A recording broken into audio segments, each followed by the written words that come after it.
Hello everyone and welcome to video 226. This is Noah and Bill. How are you today? Hey, say hi. Hi. Today we are...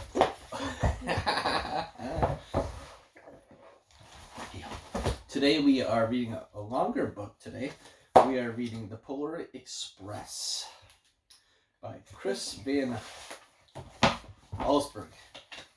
Alright, ready? Alright.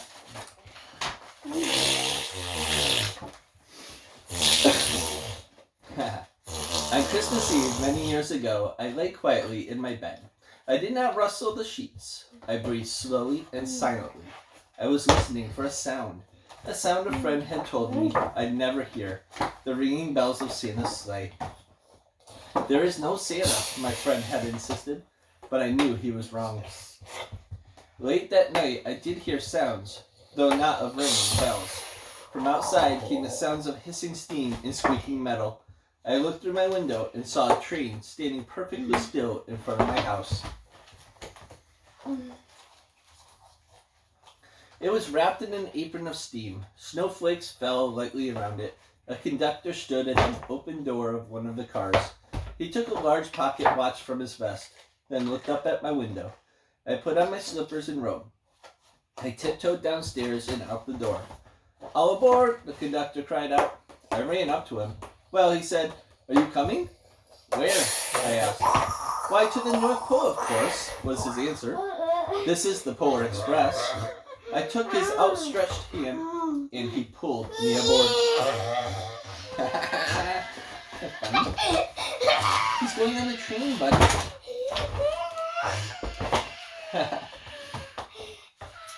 The train was filled with other children, all in their pajamas and nightgowns. Yeah. We sang Christmas carols and ate candies with nougat centers. Don't drop that. As well as snow, we drank hot cocoa as thick and rich as melted chocolate bars. Outside, the lights of towns and villages flickered in the distance as the Polar Express raced northward. Soon, there were no more lights to be seen. We traveled through cold, dark forests, where lean wolves roamed and white-tailed rabbits hid from our train as it thundered through the quiet wilderness. We climbed mountains so high it seemed as if we would scrape the moon, but the Polar Express never slowed down.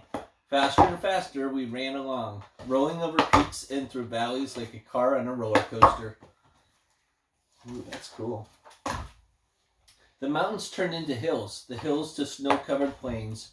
We crossed a barren desert of ice, the great polar ice cap. Lights appeared in the distance. They looked like the lights of a strange ocean liner, sailing on a frozen sea. "There," said the conductor, "is the North Pole." The North Pole. It was a huge city standing alone at the top of the world, filled with factories where every Christmas toy was made.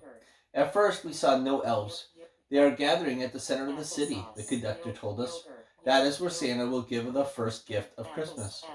"Who receives the first gift?" we all asked. The conductor answered, "He will choose one of you." "Look!" shouted one of the children. "The elves!" Outside, we saw hundreds of elves. As our train drew closer to the center of the North Pole, we slowed to a crawl. So crowded were the streets with Santa's helpers. When the Polar Express could go no farther, we stopped and the conductor led us outside. We pressed through the crowd to the edge of a large open circle. In front of us stood Santa's sleigh. The reindeer were excited. They pranced and paced, ringing the silver sleigh bells that hung from their harnesses. It was a magical sound, like nothing I'd ever heard. Across the circle, the elves moved apart and Santa Claus appeared. The elves cheered wildly.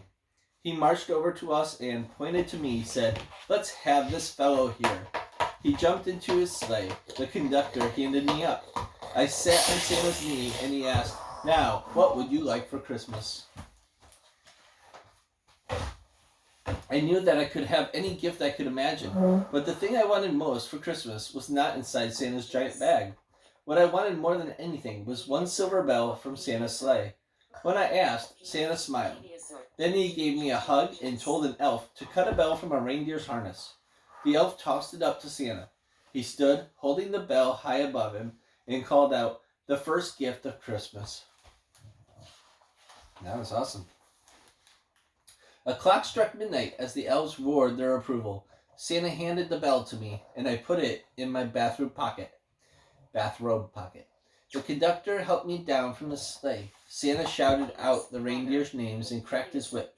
His team charged forward and climbed into the air. Santa circled once above us, and then disappeared in the cold, dark polar sky. As soon as we were back inside the Polar Express, the other children asked to see the bell. I reached into my pocket, but the only thing I felt was a hole. I had lost the silver bell from Santa Claus's sleigh. "Let's hurry outside and look for it," one of the children said. But the train gave a sudden lurch and started moving. We were on our way home. It broke my heart to lose the bell. When the train reached my house, I sadly left the other children. I stood at my doorway and waved goodbye. The conductor said something from the moving train, but I couldn't hear him. What? I yelled out. He cupped his hands around his mouth. "Merry Christmas," he shouted. The Polar Express let out a loud blast from its whistle and sped away. On Christmas morning, my little sister Sarah and I opened our presents. When it looked as if everything had been unwrapped, Sarah found one last small box behind the tree. It had my name on it. Inside was the silver bell.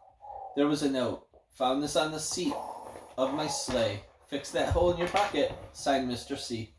I shook the bell. It made the most beautiful sound my sister and I had ever heard.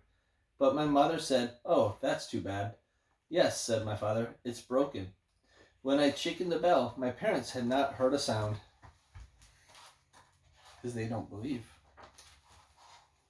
At one time, most of my friends could hear the bell, but as years passed, it fell silent for all of them.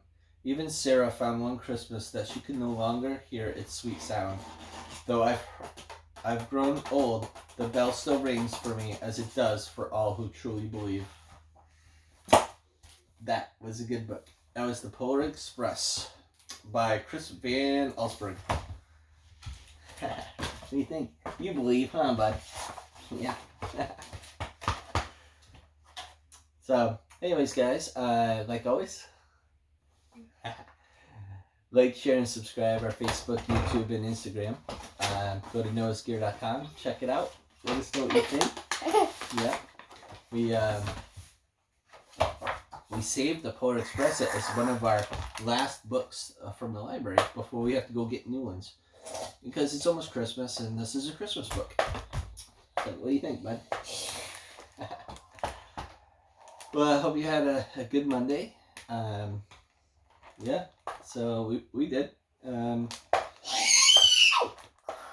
So, anyways, I hope what kind of Christmas books do you read? Comment below. Let us know what books you read, because I'd like some opinions on what kind of books we should read next. Right?